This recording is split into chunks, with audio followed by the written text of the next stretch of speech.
Welcome to the Books on Air podcast. I'm Suzanne Harris, and my listeners get the secret story behind every book. Now, joining me today is someone that I've talked to several times before. His name is Gene P. Abel, and today he's here to talk about his romance novel, The End of Destiny. Gene is an interesting, creative, and eclectic author. And Gene and I have talked about books that he's written, political books, a time travel series, a book about alien visitation. And if you haven't heard any of those previous interviews, I suggest that you listen to them. Gene's background is so interesting. He's a distinguished military graduate from Penn State University with a degree in finance. He also has an MBA from Lehigh University. He began his active military service at the conclusion of his graduate degree at Lehigh. He was promoted to colonel. He completed the Army War College, and he was nominated for general. He received the Army Commendation Medal and the Meritorious Service Medal twice. He's also worked as a nuclear weapons officer in the artillery branch of the Army. He served as an Army finance officer, and he has 30 years of service as a commissioned officer in the U.S. Army and Army Reserve. And as always, Gene, I have to thank you so much for your service. And he's also been a highly successful business executive on both the public and the private sector. You are so interesting. I cannot wait for us to talk about this book because it is such a different place for you. Welcome, Gene. It's such a pleasure to have you back. Well, thank you. I want to thank you very much for your very kind comments. And I did think it was an honor to serve this country in the Army, and I had very, very positive experiences in doing that. You know, when I read your background the first time, I was just blown away. And I've looked at, you and I have talked probably 3 or 4 times about different books, and every time that we talk, I see something different about you that I find interesting, and I think that your background is so interesting because it doesn't, for part of the political piece, the time travel piece, and the alien visitation piece, the books that you've written in those genres, I think the military service has been an interesting way to spin this because it gives an insider perspective. But you have just gone in such a different direction with The End of Destiny.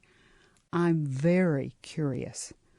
What prompted you to go from that kind of genre to the romance genre, the most popular genre in the country, I might add?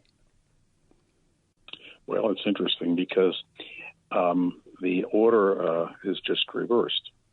The End of Destiny popped into my head, literally, about a month after I retired. I retired early because my late wife had cancer, and Carol was very sick. Fortunately, I could retire from the public school system, and I did so early. I was only 58 years old. After I retired, all of a sudden, this whole book was somehow in my head. I have no idea how, and it was so intense that at times I woke up a couple of nights at 2, 3 o'clock in the morning and actually got out of bed and sat down and wrote down thoughts. But within 2 weeks, everything that is in the book was written down as an outline, and I cannot to this day tell you how. You've just described. This prompted me. You've just described a really creative brain, is what you've done. This is something that fiction writers do. Fiction writers are exactly the people that you just described. A fiction writer's brain gets them up in the middle of the night with a scene that if they don't write it down, you don't remember it the next morning. I'm sorry to interrupt you, but I just had to say that because you've just described to me a description that I have heard from many, many people who write fiction. So go ahead with your thought. That's very interesting. Mm-hmm. I sat down and I wrote the book. And I was very fortunate because after my late wife's initial treatment, she had a period of remission. And she sat down and read what I had written, and she said to me, she said, you guys really don't understand women very well. And so she began editing the book, especially when it comes to the relationship of men and women from a female perspective. So she did this. I had the book published, and quite frankly, it didn't go anywhere. It was a self-published book. Later on, I tried to get a mainline publisher to take a look at it without success. It sat for about 18, 19 years, believe it or not. Somebody saw the original book and they said, "Hey, this is an interesting story. You've got a whole bunch of things going on here. You got a good storyline. You've got romance. You've got some sex. You got the whole 9 yards." So I took a look at it, and I had it republished once, and then I took a look at it a third time when I began working with Indigo River Publishing, which is the publisher that I'm working with and has published all of my books recently. They took a look at the book, and they liked it as well.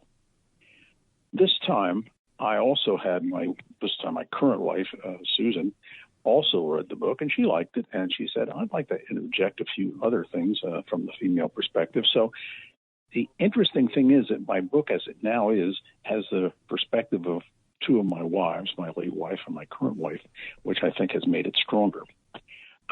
The publication that is currently out there with the very attractive redhead on the cover and the Eiffel Tower in the corner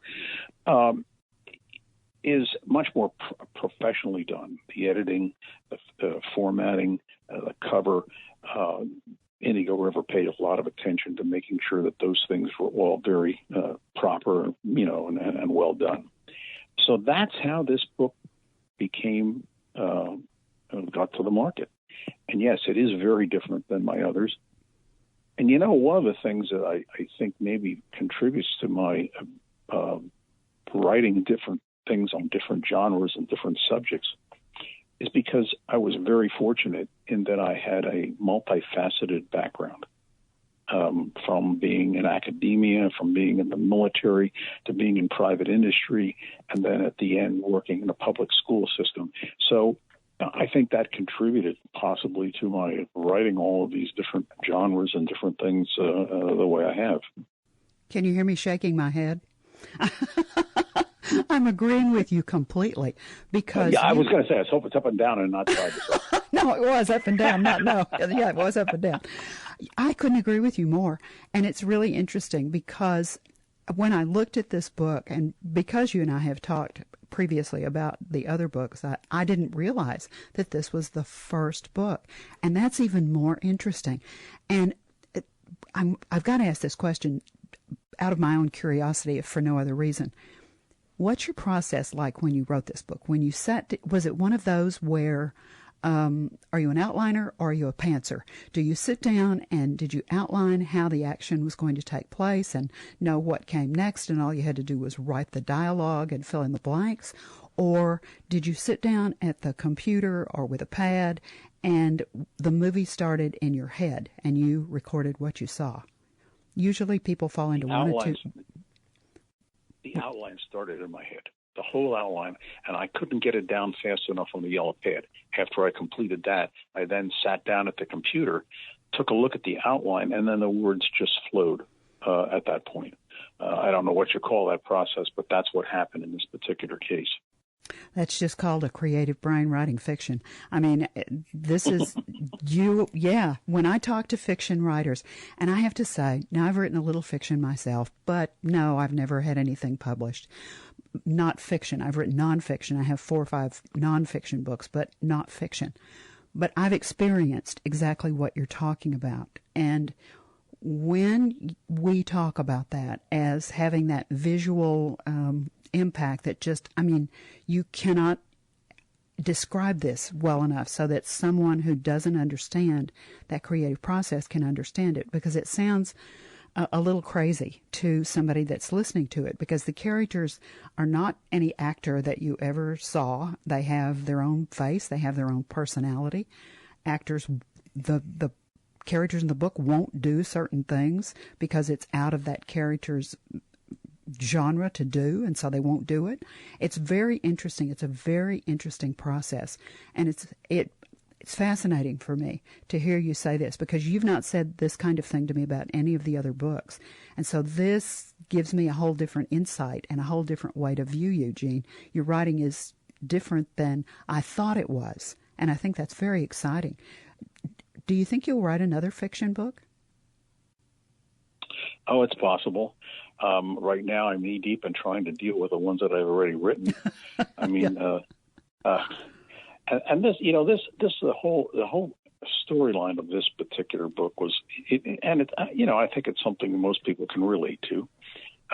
This is a young woman in her mid-30s who, because of their busy life, wants to interject some spice back into her marriage. The book, for the most part, portrays a woman seeking to accomplish that within the bounds of her marriage, not extramarital affairs. So what she does is she sets up a weekend to try to ignite the physical relationship with her husband. And while they're in the inner destiny, they both have a set of intense dreams that they remember when they wake up. Like most of us don't remember everything we've dreamt or even anything of what we've dreamt. They remembered everything, and they were intense at the time. Jackie had a dream about a potential sexual interlude with someone that would have destroyed her marriage. Her husband, Jerry, had 3 dreams. 2 of them related to financial transactions that he was involved with, and the third, a catastrophic event that I won't go into in detail. I'll let that for the reader, that would change everything. When they get back home and they go back to their 9-to-5 reality, unbeknownst to them, the dream of Jackie begins to unfold. As it does, she remembers and she pulls back from the precipice of the disaster that her dream unfolded and described. She says nothing to her husband. Her husband's dreams begin to unfold. He had said nothing to her about his dreams. At some point, they talk to each other about what they have experienced, and that sets off a series of events that I think are somewhat interesting, at least to me. The only time in the book that Jackie and her girlfriend Mary stray from this monogamy of having their physical life within their bounds of their marriages, I do have one incident near the end of the book where there's a New Year's Eve party, and at the end of the New Year's Eve party, they sort of bring in the new year by swapping husbands. But other than that, the book is within the bounds of the marriage. And what I've done is, although I've been very suggestive in the book, and it's some of the eroticy in the book, I don't go specifically into the details. I let that for the reader's imagination. I like that. I think you've done a super, super job on this book. It's intriguing. There's mystery. I mean, I just love what you've done with this book. Now, why did you set it in Princeton, New Jersey? I have a connection with Princeton, New Jersey, and when I read that, I thought, oh, Princeton! And it just immediately came back into my mind. I love that town. Well, again, I don't know, because the whole idea just popped in my head, and Princeton was there. I don't know whether it's because Jerry went to New York and was a financial, a guru in New York, and there's the commuting a possibility. I really can't explain it. It was just part of what popped into my head. I love it. See, you're talking about such a wonderful creative process. Now, one of the things I think that is terrific is that the book is on Amazon, and we'll talk about that a little more in a minute, but you've got an audio excerpt on Amazon, which I thought was terrific. Now, the book is also available as an audio book, right? Yes, it is. It is. It's in three phases. It's a soft copy, it's an ebook, and it is an audio book. And the audio book, I think, it gives another dimension to it. I mean, I'm the writer of the book, obviously. I've read it God knows how many times. But when I listened to the complete audio version of the book that was done by a very talented voice actress, I heard things, and I have a perspective or got a perspective from the book that I didn't get by just reading it. So, I think the audio version of this book is especially effective. And I really recommend the audio version as well as the others, but you can buy all three if you want to. Spoken like a true author. I love it. But you're right. There's a brain theory that talks about how we process information. And it talks about the fact that if someone sits there and they're reading the book silently, I mean, for me, when I read a book like that silently, it's just a movie starts in my head, and I see the characters and the action unfolds. And I think it's like that for most people, but that's one part of the brain. Then when you hear it either read aloud or you read it aloud yourself, that information is processed in a whole different place in your brain. And so it makes perfect sense to me that as the author, you have heard this in your head. You heard it in your head when you were writing it. You heard it in your head as you reread it. And to hear someone else's voice read your work changed the way that you perceived your own work. And I think that's perfectly logical. And I agree with you. I like the audiobook very much. She does a really, really nice job. I know that we have talked about this enough that our listeners are going, where can I find it? And I've already said you can get it on Amazon. So let me give you specific names and spell things for them. The book title is The N-I-N-N of Destiny, Destiny, by Gene, G-E-N-E-P, Abel, A-B-E-L. Put that in the search box on Amazon, click it, and the cover will come up with that beautiful red head and the Eiffel Tower. Is there some significance there for Jackie in that cover? My late wife was an Irishman and a redhead. Oh, so a bit of an homage. Yeah, a bit of an homage. That's wonderful. I like that. Then when you go to, there's an excerpt that you can listen to. Do the audiobook. Just click on it and it will play and you will fall right into the book. Now, I have to warn you, the audio book example excerpt is hot stuff. So get ready if you listen to the audio part of the book. Gene really sets a scene that you will drop right into, but it's hot stuff. So Gene, you did a good job. And what I like is that you said you take people right up to the moment and then it's the next morning. So that's, I love it that you let the reader use their own imagination. Now, one of the other things that I am considering is I may have a video book trailer produced for this book. Oh yeah. I'm working on one for my sci-fi series right now, and that may be another avenue that I use to entice people to read the book. The other thing is that when somebody writes something, they probably think, oh, it's pretty good. But, that's not the important issue. The issue is, what do other people think? I just want to give you a small sample of some of the 5-star Amazon reader comments about this book. I've been very, very encouraged and thankful for these comments, but here they are. Enjoyable read. Interesting and imaginative, heartwarming, and enjoyable book. Not the average romance novel. An imaginative take on a romance that will leave a lasting impression. Enjoyed it. Fun, imaginative romance. The book has a clever premise that really delivers. perfect for readers who like to mix a little supernatural with their contemporary romance. This is a book that will leave you thinking long after you finish. So those are some of the 5-star comments that are on Amazon about the book. And like I say, I was very, very pleased, obviously, with those comments and encouraged by them.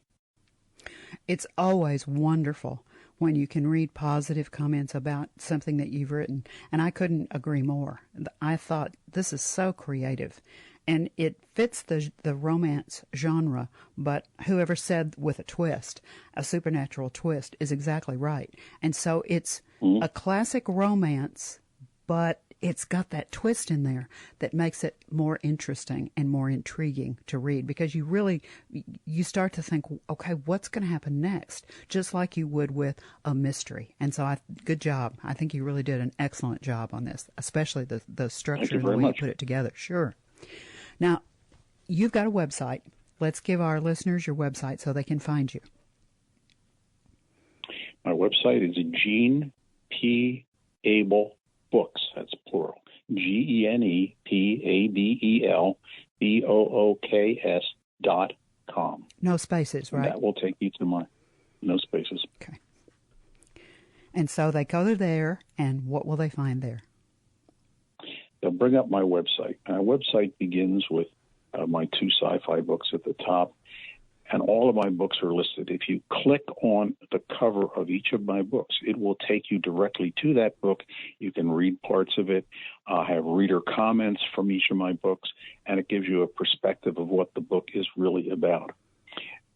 Under each and every book, there is a little red square or oblong rectangle, I guess is the right word. You click it, and it will automatically take you to the place on Amazon where you can buy the book. Is it available anywhere else besides Amazon, Gene? Oh yes, it's all over. I mean, it's in. For instance, you can get it from Walmart. You can get it from Barnes and Noble. I believe Books A Million.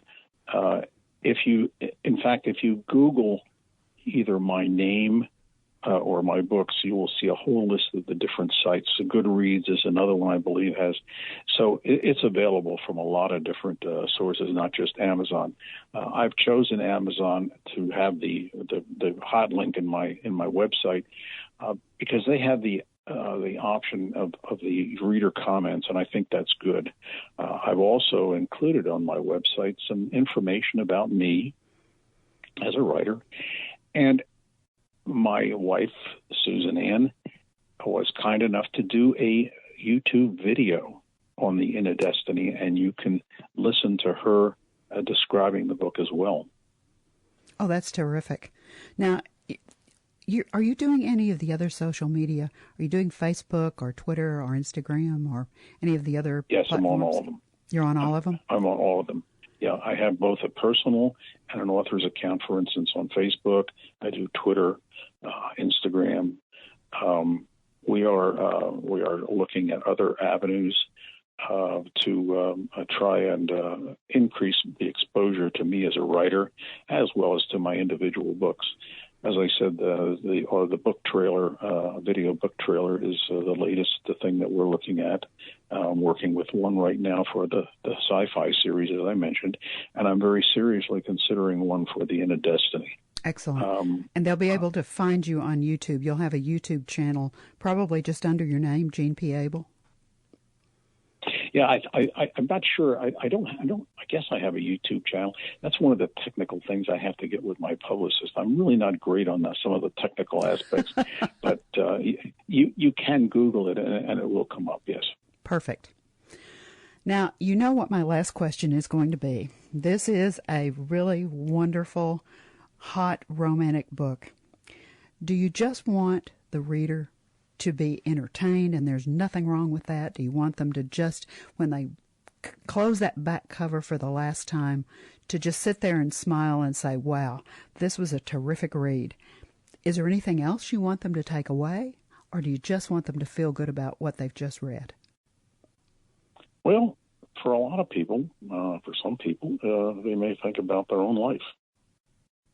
And I'm hoping that whatever I've put in there will help. One of the great things that I had done earlier on is I had the book reviewed by a gentleman by the name of Rhett Morgan. He works with Kirkus. And after he got done interviewing me and talking about the book, his conclusion, and this is what I would leave my one of the listeners with, is buy the book. That was his recommendation. You couldn't do better than that, I'd say, Gene. You know, as always, it is just a pleasure to talk with you. You're so interesting. You're so eclectic. You've done so many things, and your writing is so good. Thank you so much for being my guest on Books on Air. Thank you very much for their kind comments. My pleasure. I appreciate it. My pleasure. Now, remember, you can find the romance novel The Inn of Destiny by Gene, Genep, Abel, Abel, on Amazon, and look at all of the other books that Gene has written. And remember, he and I have talked about all of those, and if you want to go back and find those interviews, please do. You've been listening to the Books on Air podcast, brought to you on webtalkradio.net. You can also hear this podcast on Spotify, iHeartRadio, Stitcher, and Apple Podcasts. I'm Suzanne Harris, and I hope you'll join me for the next Books on Air podcast, because remember, you never know who's going to be here, and you never know what we're going to talk about. Thank you so much for listening.